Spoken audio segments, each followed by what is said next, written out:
Okay, ரேண்டமாக password generate பண்ணுறதுக்கு ஒரு சிம்பிளான பைத்தான் ப்ரோக்ராம். ஒரு பாஸ்வேர்டுக்கு lower case alphabets, upper case alphabets, numbers and symbols இதெல்லாம் தான் தேவை.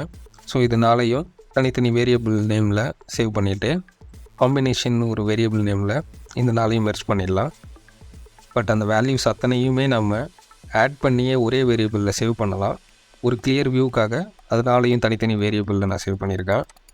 Next, length of the password it depends. So இப்போ நான் வந்துட்டு 8ன்னு நான் ஃபிக்ஸ் பண்ணுறேன்.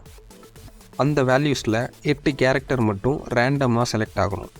அதுக்கு இந்த ப்ராசஸை பண்ணுறதுக்கு பைத்தான்லேயே இருக்க பில்டின் மாடியூல் ரேண்டம் யூஸ் பண்ணலாம். It's input random. ரேண்டமாக செலக்ட் ஆகிற அந்த 8 கேரக்டரும் சிங்கிள் ஸ்ட்ரிங்காக நமக்கு தேவை.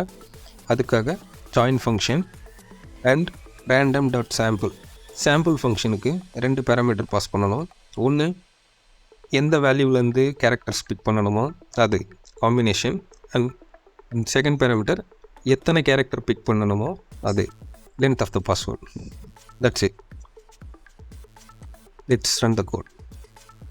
இப்போ ரேண்டமாக 8 கேரக்டர் செலக்ட் ஆகி பாஸ்வேர்ட் ஜென்ரேட் ஆகிடுச்சு.